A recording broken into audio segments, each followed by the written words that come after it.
Fala pessoal, sejam muito bem-vindos a mais um episódio do nosso podcast Em Miúdos e hoje estou aqui com a presença ilustre do João Daniel Oliveira. Ele tem 39 anos, ele é casado, tem um filho, nascido no Rio de Janeiro, mas mora em São Paulo desde 2018. Ele é formado em administração de empresas na UERJ, no Rio de Janeiro, e tem MBA em gestão empresarial na FGV.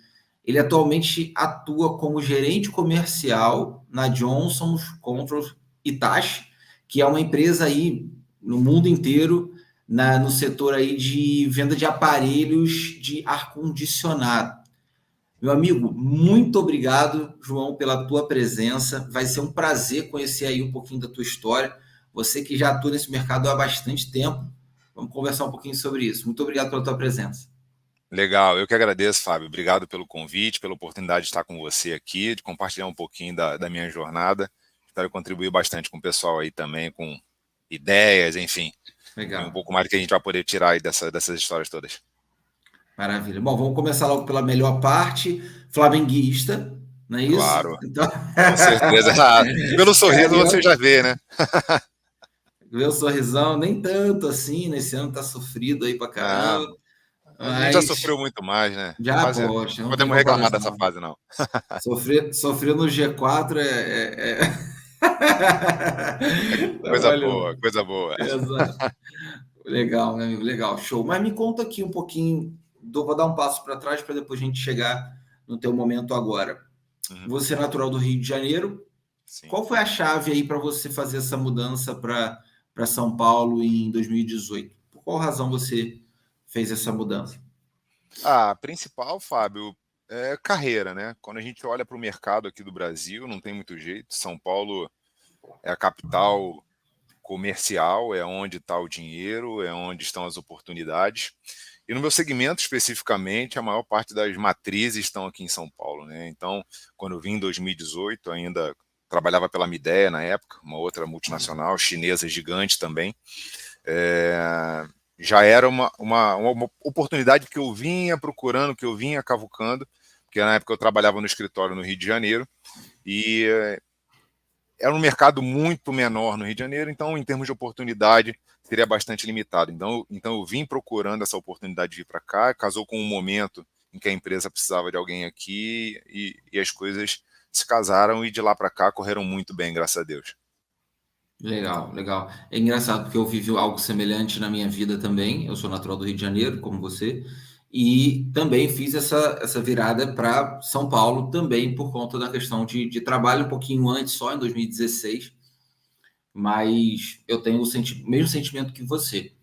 Por mais que eu goste muito do Rio de Janeiro, claro. Mas, poxa, eu me apaixonei por São Paulo de uma forma que hoje eu estou em Portugal, mas se eu tivesse, né, eventualmente que voltar para o Brasil, né, e essa porta sempre fica aberta, né, a gente sempre nunca implode a ponte, né? Claro. Mas se eu tivesse que voltar hoje, apesar de amar o Rio de Janeiro, eu voltaria para São Paulo. São Paulo tomou meu coração de uma forma que às vezes o pessoal pergunta, você prefere Rio ou São Paulo? Eu falo São Paulo. Porque eu já não era muito praieiro, né? Já não era muito o cara das praias, mas aí eu sempre falo, cara, prefiro São Paulo. Você também o pessoal gosta de jogar, o pessoal gosta de jogar essa pegadinha, mas eu hoje também não tenho, acho que eu não trocaria São Paulo para voltar a morar no Rio, pelo menos não nesse momento, apesar de ter minha família lá, enfim, a maior parte dos meus amigos. É uma cidade que eu gosto muito de visitar para passear. E a gente só curte a parte boa, né? Que a gente vai praticamente como turista ali. Mas São Paulo é uma cidade gigante, cheia de oportunidades aqui. Enfim, qualidade de vida muito alta, sensação de segurança muito maior. Aqui come-se bem, enfim, tem entretenimento, tem lazer, tem contato com a natureza, apesar de não ter a praia, né? Como você comentou, né? É um ponto que principalmente quando a gente é mais novo, pega muito no pé do paulista, né, e do paulistano, o fato de não ter praia, mas absolutamente não faz falta nenhuma. Eu também não era o cara de estar sempre nas praias, então aqui se encontra de tudo. Então, eu e minha família somos bem felizes aqui. Legal, não, eu concordo contigo. Eu penso muito nisso também. Eu às vezes até o próprio paulista, o paulistano, ele fica com essa dúvida, né? Não, porque lá é fresquinho, né, perto da praia, então ele acha que todo mundo mora perto da praia.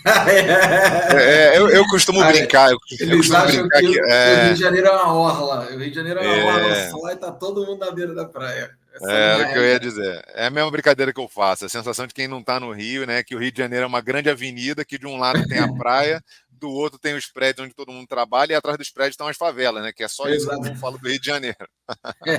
A linha amarela e a linha vermelha, que é o que todo paulista É, morre de medo é falar dessas duas coisas. Linha amarela, linha é, vermelha é muito perigoso, que eu não sei o quê. Por causa das exatamente, notícias, né? exatamente. Por causa das Exatamente. notícias, então acabam medo de arrastão, essas coisas. Mas é muito legal. Eu gosto muito de São Paulo, tenho muitos amigos em São Paulo também. Uhum. E estive recentemente no Brasil aí, nesse ano e fiquei quase 2 meses, né? E um mês foi no Rio, outro mês foi em São Paulo. Então fiquei fazendo esse vai e volta aí. Tenho um carinho muito grande mesmo por São Paulo e de fato é um local diferente mesmo. Legal, É a, legal. é a capital do Brasil, oficialmente é São Paulo, ou pelo É, menos do Brasil que quer crescer, do Brasil que quer se desenvolver, né? É um ambiente de exatamente. negócios assustador, É assustador. bem isso. É bem isso mesmo. E me conta uma coisa aqui, João Daniel, você, 39 anos, tá há 18 anos nesse mercado referente aí à questão de ar-condicionado, nessas empresas. Como é que você entrou nesse mercado? O que te despertou para isso? Me conta aí. Foi só, estava com muito calor e foi para a área? Ou... Como é que foi isso? Não, sabe o que é engraçado? Assim, eu lembro quando eu comecei lá atrás, enfim, estava na faculdade ainda e sempre fui muito tímido e tudo mais, e então eu pensava que a área comercial não era para mim, né? Vendas não era para mim, porque eu sempre via muito aquela figura do vendedor, pessoa extrovertida, enfim, expansiva, e realmente não tinha isso muito para mim. Aí eu, ainda na faculdade, eu comecei minha carreira ali, participei da empresa júnior, onde eu passei ali mais ou menos um ano, depois eu fui estagiar na Proteste, que é um Instituto de Defesa do Consumidor aqui no Brasil também, tinha sede lá no Rio. E eu comecei a perceber alguns amigos que trabalhavam com vendas conseguindo evoluir muito, sabe? Aprender muita coisa, avançar na carreira. E aí, essa questão do avanço e do crescimento desses meus amigos é que acabou me chamando muita atenção para a área comercial especificamente. E eu já tinha participado também de um processo seletivo para uma área comercial que não tinha conseguido passar antes, e eu continuei estudando e isso me chamou muita atenção. E quando surgiu a oportunidade de novo, eu me candidatei, à época Springer Carrier, felizmente passei, então lá em 2006 comecei como estagiário, foi quando começou minha jornada, que continua aí até hoje. E Mas assim, tudo você. não veio muito pelo ar-condicionado, né? Que foi a tua pergunta. Uhum, Não veio tanto pelo sim. ar-condicionado, veio muito pela área comercial. E essa foi uma oportunidade que surgiu. E aí, claro, a gente está naquele momento de estágio, começa a estudar sobre as empresas. E quando aparece a oportunidade de entrar na área comercial de uma multinacional, aí os olhos brilham, né? E aí foi quando eu realmente ingressei, aprendi um pouco do ar-condicionado, é um mercado que eu me apaixonei. Já tentei sair uma vez, não deu, voltei para essa cachaça, como a gente brinca, e estou aí até hoje. E os seus principais clientes são pessoas físicas ou é mais B2B? Você vende para outro, você negocia com outras empresas? Como é que é o esquema, o fluxo ali da tua jornada de trabalho na prática ali? É B2B, é B2B, total B2B. Como indústria, a gente trabalha negociando com as empresas que são revendedoras, né? Então, Uhum. as multinacionais têm alguns braços, cada empresa trabalha num formato, mas basicamente trabalhando com varejistas que vão revender esses equipamentos, né? Sejam os grandes varejistas que a gente chama, né? Os mais conhecidos de todos, né? Magalu, enfim, Mercado Livre, Americanas e por aí vai. Mas também tem um braço de varejistas especializados que a gente chama, que é então, existem empresas bilionárias que não são tão conhecidas do público consumidor, mas que são revendedores especializados no ar-condicionado. Então é onde a gente atua principalmente, nessas grandes empresas que são revendedoras de nível nacional, algumas regionais. Interessantíssimo, interessantíssimo. Porque quando você pensa numa venda dessa, por exemplo, digamos, vou uma estrutura de ar-condicionado para um prédio novo que está sendo construído. Cara, é algo absurdo de gigante, por exemplo, não É, é isso? é, Que a gente é muito. pensa no ar-condicionado de casa, umzinho num cômodo. Mas quando você vai falar de uma estrutura gigantesca para grandes obras, é algo É, é, sem medida, não é isso? é bem isso, porque a gente, como consumidor final, a gente está muito acostumado com esse aparelhinho de casa, né? O aparelhinho de janela, que a gente chama, aquele quadradinho mais tradicional, que a gente vê muito, muito mais no Rio de Janeiro, inclusive, né? Os splits menores, né? Que é o high wall, que a gente chama que é o mais tradicional, residencial, Uhum. passando aí por equipamentos da linha comercial leve, que nós chamamos, são os piso-teto de cassete, que vão atender escritórios, restaurantes, também bem comuns, bem fáceis de ver. Mas existe um grande mercado de equipamentos que ficam escondidos aos olhos do grande público, que é como você falou. São equipamentos para shopping centers, edifícios comerciais. E aí, quando a gente pega o mercado do ar-condicionado, a gente pode ter equipamentos que vão de R$ 1.500, R$ 1.600 a grandes equipamentos para essas obras que vão a alguns milhões de reais, um único equipamento para você ter dimensão do que a gente está falando. Porque se você considerar um shopping, por exemplo, a gente só sente o clima ali agradável, porque é praticamente tudo invisível, é tudo, Hum, né, ou atrás das paredes, ou no teto, principalmente, né, que sim. você vai ter esse tipo de ação. E para você fazer um. Cara, eu fico pensando, eu estava conversando com uma pessoa recentemente aqui no nosso podcast a respeito de precificação, né? Uhum. Como é que você vai valorizar o teu preço, o teu produto, né? Às vezes as empresas têm esse problema, né, de conseguir se posicionar no mercado e tal. Eu fico pensando como que se desenha um orçamento numa questão dessa que você está falando, né, de uma Uhum. estrutura mega de um shopping, por exemplo, a quantidade e a precificação disso para que a pessoa que vai construir ela tenha essa noção. Você vai ter esse custo aqui para É. poder adquirir esse tipo de aparelho. É algo. Deve ter uma É um, metro quadrado, né? Não sei. não, Como é que se. é um grande projeto, é um grande projeto. Quando nós falamos sobre equipamento para residência, é bem mais simples, né? Alguns profissionais para ajudar o consumidor usam contas bem simplórias, né? Quantas pessoas vão ter no ambiente, quantos metros quadrados. Mas quando nós falamos de carga térmica, é bem mais complexo, né? Nós vamos falar de onde incide o sol, quantas pessoas tem, qual é a distribuição de pessoas ali dentro, quantidade de equipamentos. Tem uma série de fatores que são considerados, e quando nós vamos para um equipamento de grande porte, para um shopping, como é o exemplo, tem toda a distribuição do shopping, o desenho do shopping, onde estão as lojas, onde é a praça de alimentação, onde é o cinema, tudo isso conta na hora de dimensionar o equipamento e de dimensionar também toda a parte de distribuição do ar ali dentro, né? E como você falou, é uma solução que é invisível, mas só é invisível quando está funcionando bem, porque quando não está funcionando, normalmente as pessoas percebem bem a falta do ar-condicionado, né? É. Então, tanto em casa quanto no shopping, no restaurante, a gente chega, né? Se o ambiente está climatizado, legal, ninguém vai comentar do ar-condicionado, É. mas se tiver desconfortável, vai ser uma das primeiras. Seja para o frio extremo, seja para o calor, né? Exato. É igual eletricidade. A gente não lembra até faltar luz, até dar É, problema, né? exatamente. Quando não está funcionando, a gente sente falta bastante, mas quando está ok, a gente muitas vezes não dá o devido valor, né? Então tem bem isso. É um conforto invisível muitas vezes. E uma questão curiosa aqui é o acesso a esse tipo de mercado, por exemplo. Você, aqui em pouco tempo que a gente está conversando, você já citou que já trabalhou pelo menos em 3 empresas desse ramo. Teve mais empresas desse ramo que você chegou a trabalhar?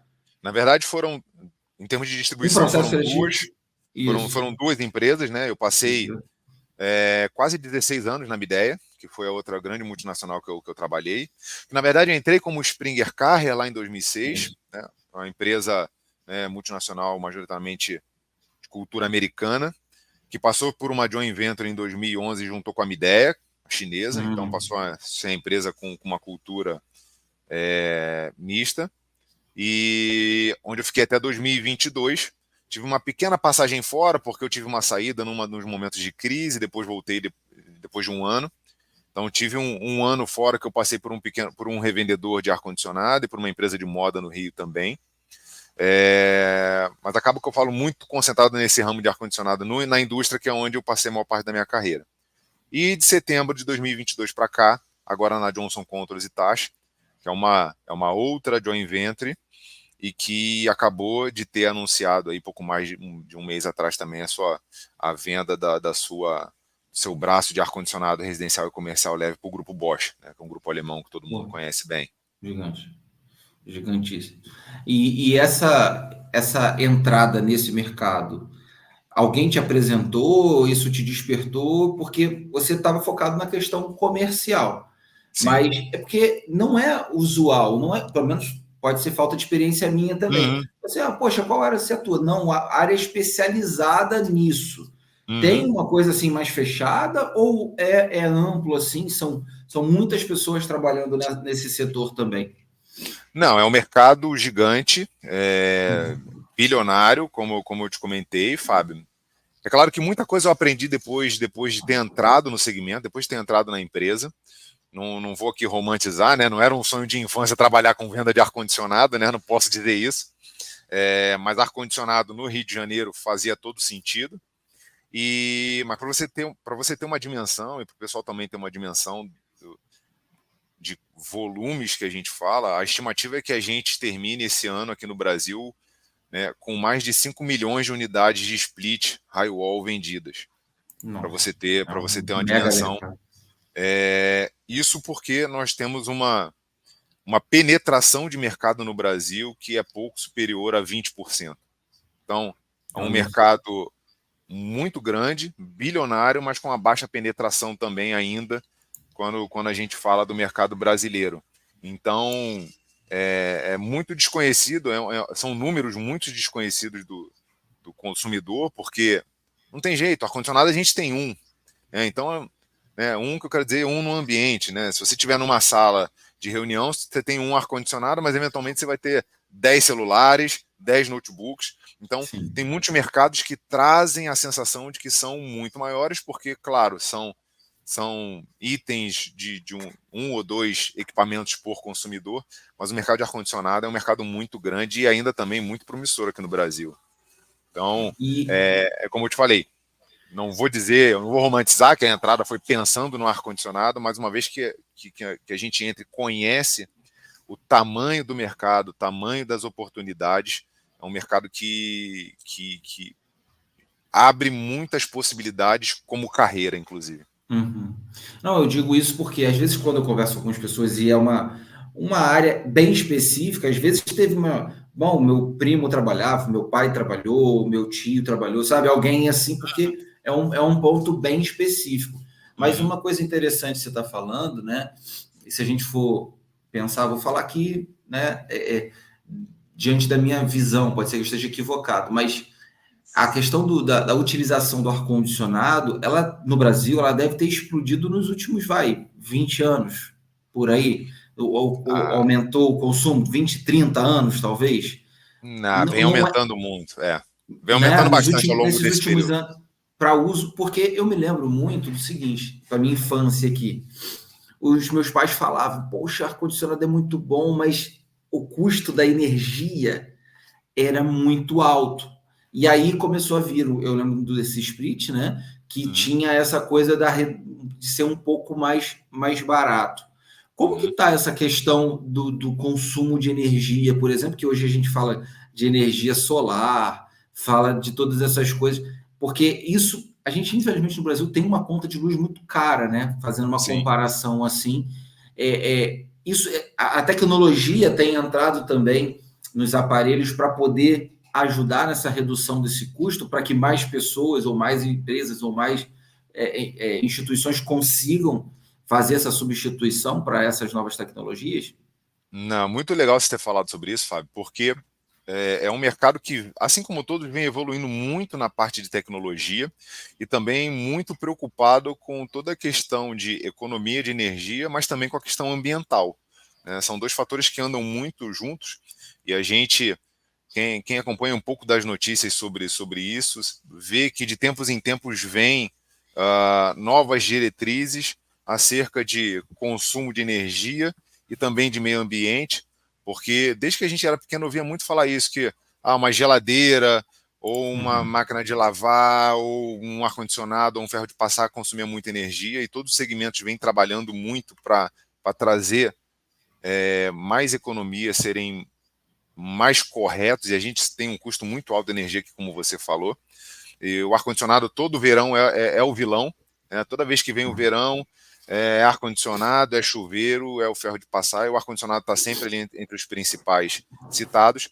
Mas nós, fabricantes, estamos sempre trabalhando em cima de projetos para trazer mais conforto e menos consumo energético, né? Hoje a realidade do nosso mercado é uma transição para os equipamentos que nós chamamos de inverter, né? São equipamentos, tentar não me aprofundar muito aqui no Techniquez, mas são equipamentos que possuem ali uma engenharia, uma tecnologia com inversão de frequência, que diminui ali a rotação do compressor, o que permite um menor consumo durante a vida útil, durante o uso do equipamento. E, paralelo a isso, nós temos o Inmetro também, que vem sempre trazendo, vem sempre apertando mais os fabricantes sobre o consumo dos seus equipamentos. Então, nós tivemos, ao longo dos últimos anos, algumas etapas de mudança, né, do Inmetro, que vem tornando cada vez mais difícil os equipamentos se classificarem como A, né, dentro da sua classificação, que vai de A a F, e também apertando ainda mais a cada passo a exigência para que os equipamentos obtenham o selo Procel, que é como se fosse uma medalha de ouro ali, um Oscar para os equipamentos que têm alto desempenho.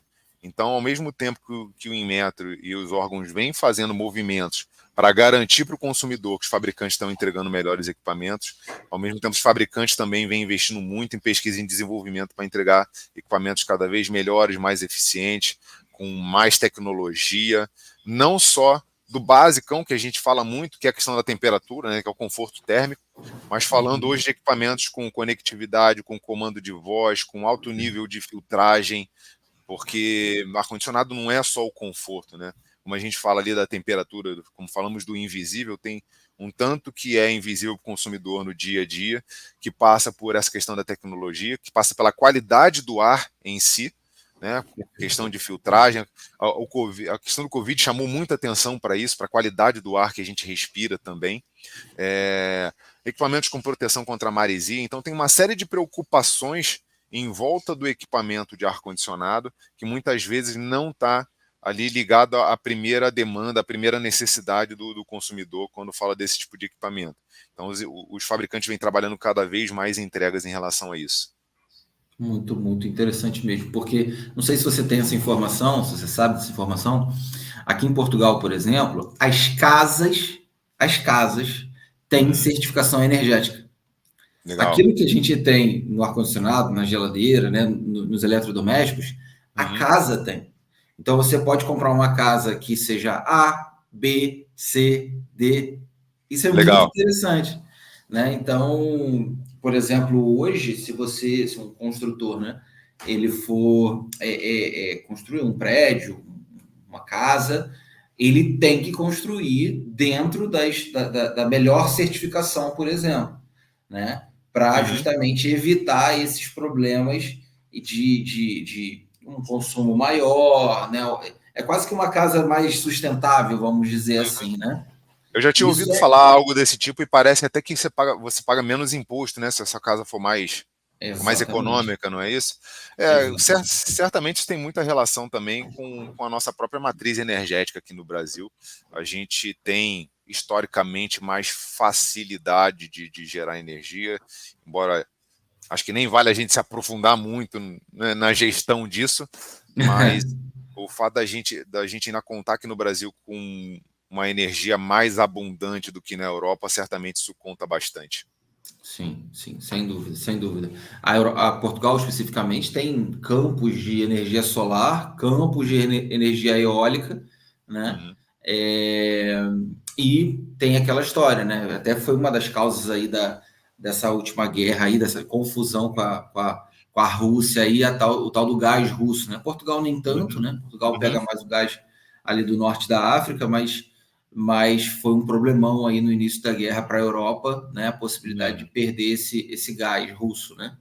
Sim. Então, veja como a gente flutua, né, de um assunto local, uma coisa pontual ali que você observa, para algo global, que a gente percebe toda uma movimentação por parte das indústrias, né, para Uhum. poder suprir isso, pandemia, né?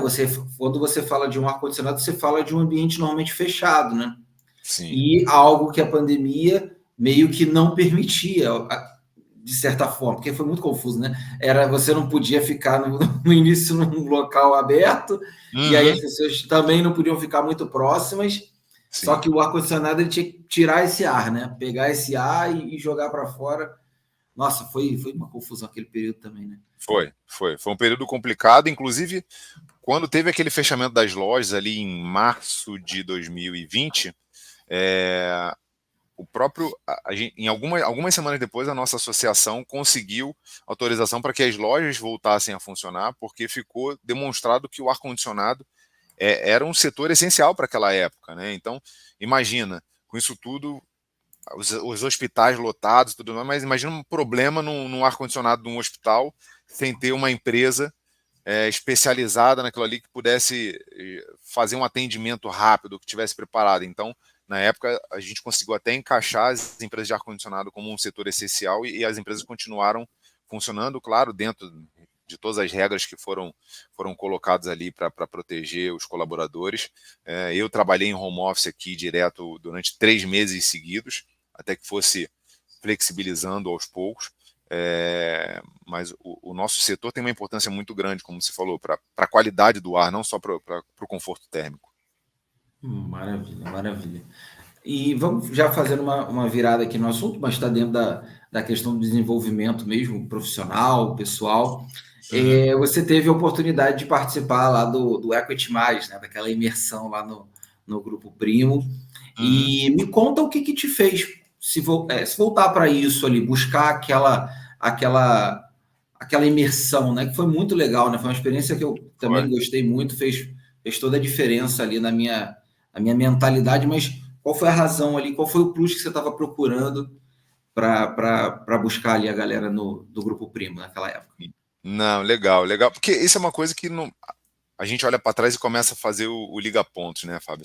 Assim, se a gente está aqui hoje, trocando esse papo aqui, trocando essa ideia, é porque nós estivemos juntos no Equity e eu só estive no Equity porque comecei ouvindo os podcasts do grupo onde eu conheci o Equity e só ouvi o podcast porque alguém me apresentou no momento o podcast. Mas Sim. voltando aí no seu ponto do Equity Mais, o que me levou lá foi justamente isso. Eu comecei a consumir muitos podcasts, virou, posso dizer, minha principal fonte de aprendizado. Eu gosto muito de podcast, eu gosto muito desse formato, inclusive, que você tá apresentando ao seu público, Fábio, porque, diferentemente do livro, e eu não quero desincentivar ninguém a ler, inclusive procuro ler bastante, o podcast ele é muito vivo. Então, hoje nós temos aqui a possibilidade de debater algo que eventualmente tenha acontecido hoje pela manhã ou ontem, ao passo que o livro tem todo um tempo de desenvolvimento e eventualmente coisas ficam de fora. Então, o podcast é algo muito vivo. E as pessoas que estão participando sempre trazem muita informação, muita vivência, experiência real. E eu sempre gostei disso. E quando eu ouvi ali os podcasts do Grupo Primo, via muito pelos participantes a quantidade de conhecimento que tava envolvido ali naquela troca de 1 hora, meia hora, 1 hora e meia. E eu pensava assim, nossa, quanto conteúdo cabe em tão pouco tempo, né? Imagina o que a gente pode conseguir dentro de uma imersão. E foi justamente o que me levou lá para o Equity Mais. E, a princípio, eu nem seria o público-alvo. Como você sabe, o Equity Mais tinha uma pegada muito mais voltada para o empreendedorismo, né? Muito voltada para dono de empresa ou gestores ali de empresas que não tinha tanto o meu perfil, né, dentro de uma multinacional.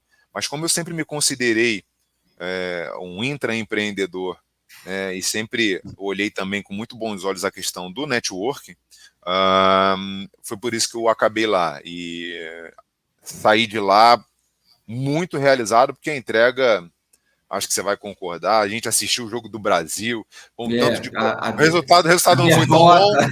o resultado não foi tão bom, mas todo aquele espírito e o compromisso de quem estava lá, porque embora a gente estivesse ali no meio de uma Copa do Mundo, as pessoas envolvidas em participar da imersão do começo ao fim, em trocar verdadeiramente, em compartilhar as experiências. Então, essa vivência com o podcast foi o que me levou lá e fiquei muito satisfeito com tudo que eu vivi lá, com esse networking todo. Pô, eu também, cara. Engraçado que você está falando isso, deu até vontade de rir aqui, no bom sentido. Porque eu brinco com o pessoal a respeito da situação dos livros, né? Eu tenho essa derrota na minha vida, eu não cultivei na infância, na adolescência, o hábito de ser um grande leitor. Uhum. Só que eu sou um excelente observador. Uhum. Eu sempre gostei de analisar o comportamento das pessoas, né, de ver a maneira de viver, né, a forma de agir. Eu me preocupo com os detalhes do comportamento, eu observo, eu busco olhar coisas, inclusive nas entrelinhas, assim, isso me traz uma sabedoria, posso chamar assim, calado, né, uma sabedoria que, enquanto a pessoa está vivendo, né, uma pessoa naturalmente que eu admire ali, que eu queira, que eu entenda que eu consiga extrair alguma coisa, eu observo comportamentos e pequenos detalhes. Isso me dá ganhos, né, de desenvolvimento sem abrir a boca, né? E eu não tenho esse hábito, né, da leitura, e quando vieram os podcasts, né, teve o boom aí dos podcasts, eu me deliciei. Porque eu fiquei pensando assim, cara, antes, para eu poder saber a história de um grande cara que conquistou tal coisa, eu precisaria ou ter acesso a ele, que é muito difícil, né? Ou você buscar um livro, buscar uma coisa e tal. E você, às vezes, tem um podcast que em 2 horas, 3 horas, eu pego, às vezes, 3 horas de podcast. E boto na velocidade de 1,5 lá, né? 1,75 e vou. Ele veio para ajudar a gente também, né? Exato. Eu faço na metade do tempo ali, porque eu sempre brinco assim, né? Não tô aqui jogando contra os livros, não de forma alguma, tá? Para não ser cancelado. Claro. mas os livros, cara, você vai ler um livro, você vai retirar para a tua vida ali 70% dele, 60%, 40%, né? E o que bate em mim é o tempo de aprendizado, ou seja, a quantidade de dias que você vai demorar para ter aquele mesmo aprendizado, que você vai reter 30, 40, 50, não tenho esse estudo, é muito tempo para aprender alguma coisa, ao meu ver. Lógico que existem livros que você vai ficar, a Bíblia, por exemplo, é infinito, você não vai aprender nunca a vida toda, né? Então, e o podcast, você tem uma coisa ali que você pega aquele assunto, você também vai extrair X% ali daquilo, mas o teu conhecimento, você agrega conhecimento mais rápido, você consegue empilhar conhecimento de uma forma mais rápida. Eu sou um apaixonado. E curioso porque naquela época ali, nossa, eu via tudo dos caras, tudo. Eu gosto muito do Perini, gosto muito do Thiago também, né? Do que ele, dos podcasts deles ali. E, cara, virei um consumidor ferrenho das coisas que eles faziam e aqui é o ponto, do modelo de negócio deles também. Por mais que eu seja de uma área completamente diferente, né? A gente trabalha com cidadania portuguesa, cidadania italiana, tem imobiliária aqui em Portugal, é um outro jogo, mas eu admirava o modelo de negócio, a didática. Eu sempre gostei muito da didática deles para poder explicar as coisas, assuntos complexos. Eles empacotavam aquilo numa coisa, uma linguagem mais simples e sem aquela coisa, nada contra, mas para não ser cancelado pela segunda vez no mesmo. Sem aquela coisa do terno, tipo, eu tô passando autoridade só pela roupa. Não, eu tô passando autoridade porque de fato eu conheço e ponto.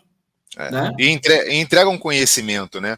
Esse é o ponto do podcast que eu gosto muito, porque é um período muito curto que você tem a oportunidade de absorver muito conhecimento.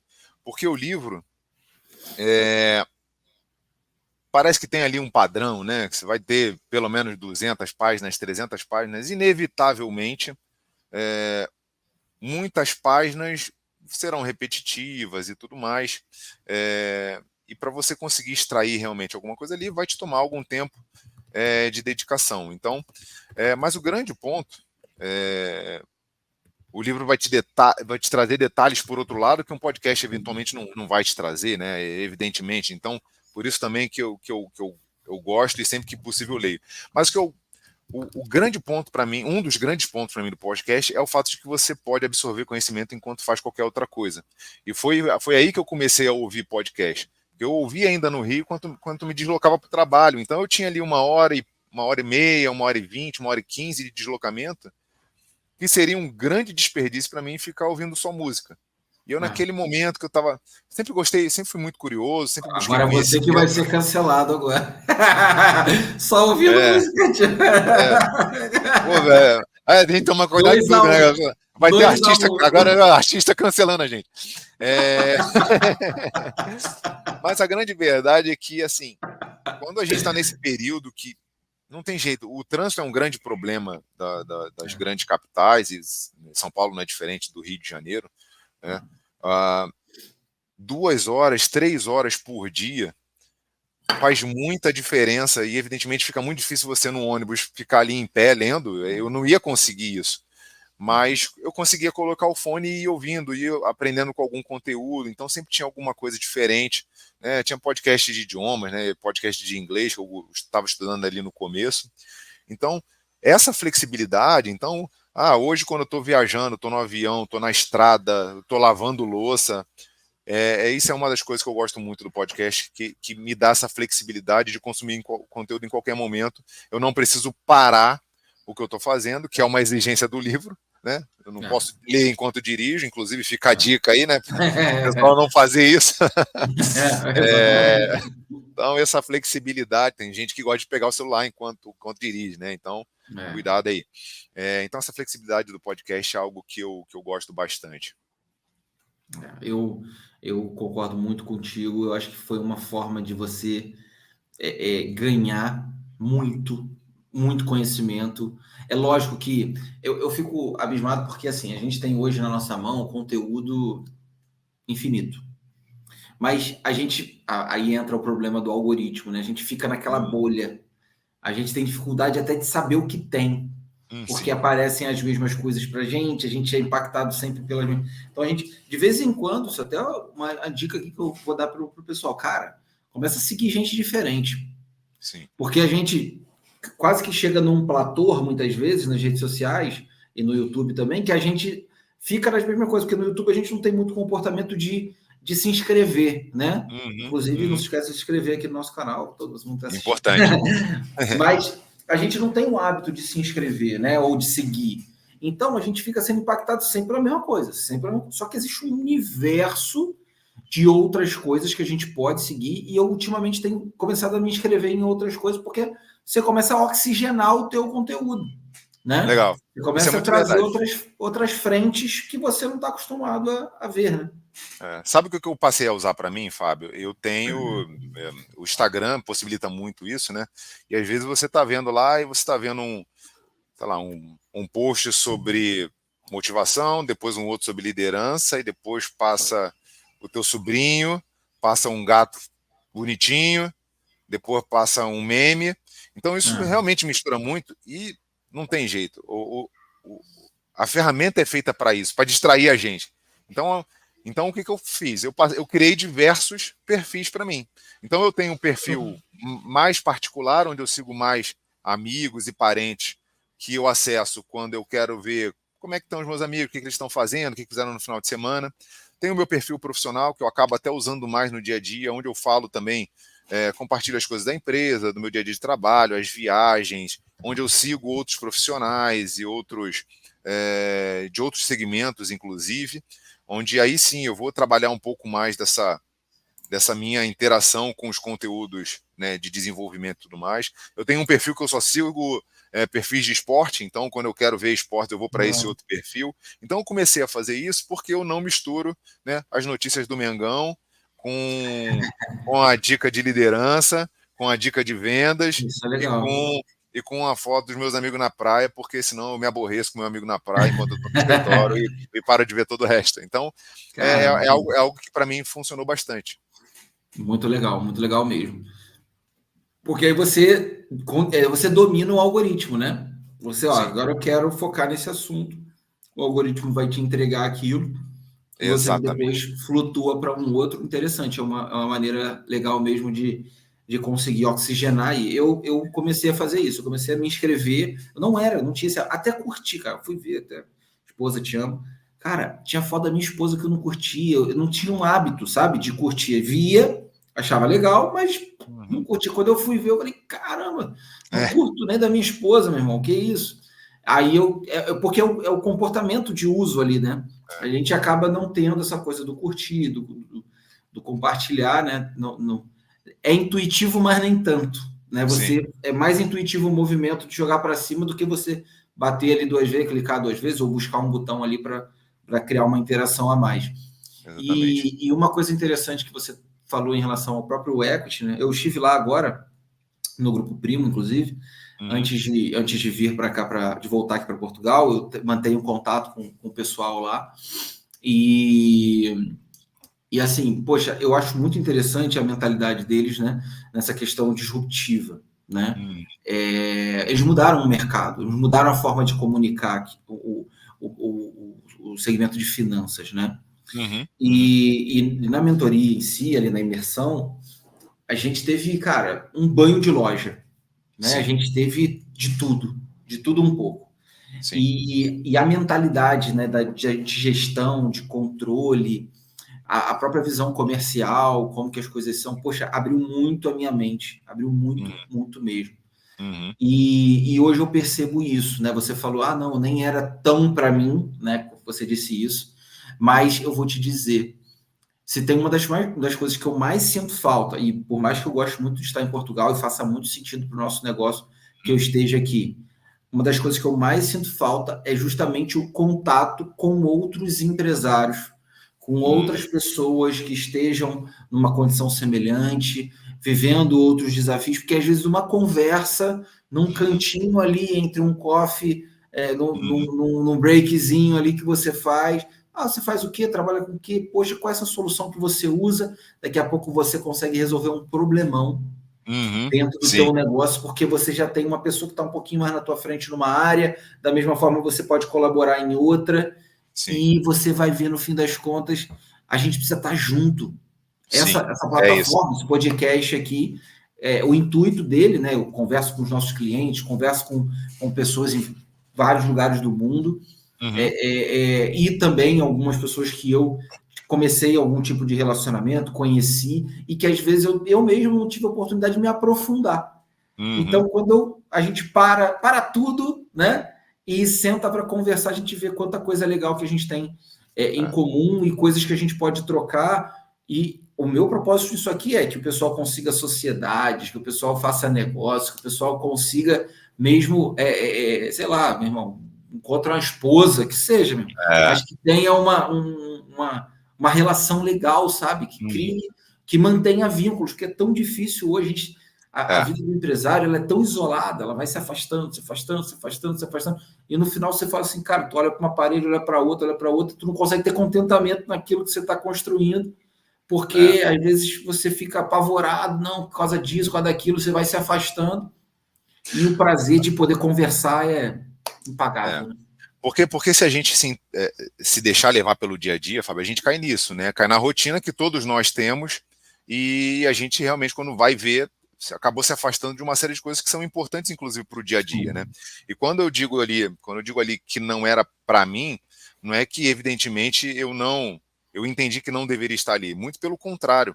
Inclusive, é a palavra que eu costumo usar muito, e esse ano tô com um processo dentro da empresa, inclusive, bem legal, onde eu tenho um mentorado que eu tô ajudando, né? E que faz parte também disso que você falou, que é a questão da intencionalidade. Eu estive lá intencionalmente, mesmo Sim. entendendo que talvez aquela imersão eu não fosse a característica principal ali não fosse uma carreira de quem é CLTista e quem está dentro de uma empresa, embora não parecesse o público-alvo, eu intencionalmente estive ali, por quê? Porque o meu cliente, o perfil do meu cliente é um dono de empresa. Então, para mim, fazia todo sentido estar ali, porque era uma oportunidade de eu poder participar da mentalidade de quem é dono de empresa. E ali era uma centena de donos de empresa, Sim, compartilhando suas dores, compartilhando suas realidades, para que eu pudesse me apropriar de uma série de questões que permeia também ali o dia a dia e a cabeça dos meus clientes. Então, a minha intenção de estar ali foi de buscar ferramentas para que eu pudesse ajudar ainda mais esses caras que estão lá na ponta com os seus desafios enquanto empreendedores. Então, foi sim, totalmente intencional minha participação ali, e a gente tem que ser intencional o tempo todo, porque senão, de fato, a gente se afasta do aprendizado, se afasta do network e acaba se vendo sufocado pela rotina, que é o que eu vejo que é uma reclamação muito constante entre os donos de empresa. Eu tive essa semana em viagem pelo Espírito Santo com um cliente de lá, e ele comentou justamente isso. Falou, João, às vezes eu me pego tão envolvido em coisas do dia a dia que o tempo vai passando e projetos que eu tinha um ano atrás, por menores que fossem, às vezes eu não consegui colocar para andar, porque estou aqui muito próximo do comercial, muito próximo do marketing, e sem conseguir delegar algumas coisas. Então, é preciso essa questão da intencionalidade realmente para esse avanço. sem dúvida, sem dúvida. Tem que. É aquilo. Essa questão é muito legal da intencionalidade, porque eu costumo dizer internamente para o nosso time assim, ó, aqui dentro tudo é de propósito, certo? Ou seja, por querer. Não tem uma coisinha no nosso fluxo de atendimento, no nosso fluxo de que seja. Tudo tem que ser de propósito, tem que ser por querer, tem que ser intencional, é exatamente o que você está falando. Uhum. E só que naturalmente essas coisas acabam te sufocando. Você é Sim. engolido pelaquela realidade e muitas vezes você não consegue sair daquilo ali para ver de fora, para Uhum. oxigenar o próprio negócio. Ou seja, Sim. é sair para fazer bem, não é sair para fugir, não é Uhum. sair para se aposentar, é sair É. para trazer coisa nova, né? Porque um dos grandes Então, desafios, eu aprendi muito isso quando passei a ocupar os cargos de liderança, é você realmente se separar da operação, delegar as tarefas, as atividades, é um dos maiores desafios na gestão e certamente é um dos maiores desafios para o empreendedor, porque ele começou ali do zero, né? Hands-on total, ele fazendo, e eventualmente ele vai colocar alguém para ajudar que muito provavelmente, com quase 100% de certeza, não vai fazer exatamente do jeito que ele fazia. Então tem um exercício de desapego que eu imagino também que não seja fácil para quem está empreendendo, né? exato, exato. Essa virada de chave do crescer, né? Uhum. É o grande desafio. Eu estava, inclusive, voltando, né? Eu já tinha visto esse filme, mas quis ver de novo, voltando do Brasil para Portugal. Eu botei aquele filme lá do Founder, né? Do McDonald's, né? Do Fome de Poder no Brasil, acho que é esse o Vamos nome, poder. né? Isso, isso, É. isso. E é justamente aquilo ali. Tem hora que você acha que você se vê, às vezes, como o Croc lá, né? O desbravador. Daqui a pouco tu se vê assim, caramba, eu sou mais os irmãos McDonald's. Daqui a gente fica Exatamente. flutuando no jogo, né? Porque normalmente, quando a gente vê um filme, a gente pensa, não, eu sou o protagonista, não sei o quê, eu sou o cara. Às vezes não, cara. Às vezes você É, é o cara que está impedindo o crescimento, às vezes é você que está travando aquilo que já era para estar voando, né? é. Um E pai você tem que. superprotetor, né? Uhum. E você tem que botar intencionalidade, né, Fábio? Porque você só intencionalmente você consegue sair e enxergar a situação de fora para poder tomar algumas decisões, né? Como a gente costuma dizer, o peixe não enxerga o oceano. Quando você está lá dentro, você não, muitas vezes você não sabe exatamente o ambiente na integralidade que você está vivendo ali. Às vezes você precisa sair para entender que existe ali um oceano. Não, tá. Existe um espaço muito maior para eu navegar, para eu entender, para eu explorar e para buscar oportunidade. Então é bem isso. Muito bom, muito bom. Bom, João, a gente já está caminhando para o fim aqui do nosso podcast, passou rápido pra caramba. Muito, muito rápido, rapaz. Eu quero, por favor, que você faça aí, aproveitando que a gente está entrando em climas de de eleições no Brasil. Ah, não, mas aí você quer cancelar o episódio? Para você fazer essas considerações finais, suas réplicas e deixar suas redes sociais para o pessoal poder te seguir, conhecer um pouquinho mais da tua história, um pouquinho mais daquilo que você faz, né? Fica à vontade, o espaço é seu e muito obrigado mesmo pela tua presença, foi um bate-papo muito, muito legal. Não, legal, Fábio. Eu que te agradeço pelo convite mais uma vez. Você já percebeu, eu adoro falar, né? A gente nem passou por todos os pontos aí que a gente imaginou que pudesse passar. Verdade, deixa eu voltar aqui Não, então. não, Fala calma. das tuas viagens. Vamos marcar Você para veio outro a episódio. Portugal, você veio Acho a que... Portugal, foi. Me conta aqui, desculpa. Me conta aqui Não, como é que foi rapaz. essa experiência. Podemos deixar Vindo um trailer para aqui. uma segunda temporada, não podemos? Podemos também. Podemos. Não, não, mas ó, falando rapidamente, eu tive em Portugal em 2017. Achei curioso que Verdade. você teve um bate-papo com a Janine, episódio incrível. Acho que quem não assistiu, assista, porque a Janine dá uma aula sobre a adaptação à cultura. Se eu pudesse resumir, o bate-papo dela ali é como. E aí serve para quando você muda de país, de cidade, como eu mudei, ou como você muda de empresa. Toda essa questão da adaptabilidade é bem interessante. E ela se mudou para Portugal em 12 de junho de 17. E eu cheguei em Portugal no dia 13 de junho de 17. Né? Caramba, que legal. Eu tava um dia antes em Paris, passei uma semana em Paris com a minha esposa, a Raquel, e passei o Dia dos Namorados em Paris, né? Não podia chegar dia 12 em Oh, Portugal, vamos lá, né? Que aliás, é dia isso 12 de aí. junho é meu aniversário. É da Então, minha mãe. É da minha mãe. fiquei lá no dia 12 e cheguei no dia 13 de junho de 17 em Lisboa, onde a gente ficou ali mais uma semana, passamos um calor danado, mas conhecemos bastante, me apaixonei por Portugal. Legal. É, passei algumas situações curiosas com o idioma, né? Porque a gente chega e acha que vai andar igual no Brasil, né? Então a gente chegou, já pegou um táxi, o taxista contando uma série de histórias para a gente ali, metade eu não entendi nada, porque Sim. ele foi falando rápido, né? E para a gente que chega em Portugal, se o português falar rápido, a gente muita coisa não vai entender. Né? E curiosidades da língua, né? Que a gente sabe, tem muitas brincadeiras aí de palavras que no Brasil são uma coisa Sim. e em Portugal são outras. E talvez a mais curiosa delas que eu tenha vivido, a gente estava almoçando ali perto ali da Rua Augusta, e pedimos ali um suco e tal para chegar antes do prato, e o garçom chegou para nós e perguntou: "Vocês querem palhinha?" Aí a Ai, gente ficou se olhando, aí a gente ficou palhinha.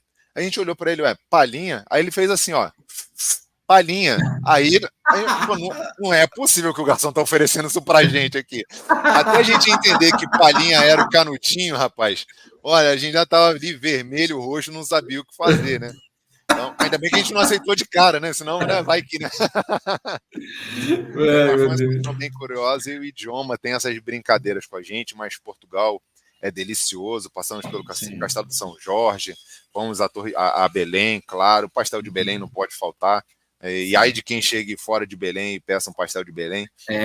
Isso E aí. aqui no Brasil Belém a é só gente faz. lá. É só lá que é Exatamente. Belém. O resto é nata, Então, pastel de nata. é, então foi uma experiência deliciosa. É claro que tomei uma cerveja gelada à beira do rio, né? Tomei lá uma Sagres na beira do rio e Sim. foi muito bom. Mas ó, mais uma vez, Fábio, obrigado pelo convite. Já percebeu que eu gosto de falar muito, gosto de conversar. Legal. Então, quem quiser conversar, eu não sou o grande influencer, fica postando sempre, mas quem quiser me procurar, João Daniel Oliveira no LinkedIn, joãodaniel.pro no Instagram, como eu comentei, é o perfil que eu acabo usando mais, o meu perfil profissional. E eu acho que o que a gente tira muito do bate-papo aqui de hoje é isso, né, Fábio? Assim, falamos aqui de network, falamos de viagem, falamos de podcast, mas o que eu acho que o grande convite que eu faço para todo mundo é se expor às experiências, se abrir a estar nos eventos, se abrir a novos conhecimentos, a estudar, ser curioso, porque se a gente está batendo esse papo aqui hoje, como eu falei, é porque um dia eu comecei a ouvir um podcast, ouvindo esse podcast eu conheci um evento que eu me propus a participar, me propus a trocar com as pessoas que estavam lá presentes, e hoje você teve aqui, você e teu time me convidaram para esse bate-papo, então tudo isso, e todo esse episódio só aconteceu porque lá atrás eu me expus a ouvir um podcast e fui me abrindo para o conhecimento, para o que o mercado tinha me trazer de oportunidades. Então,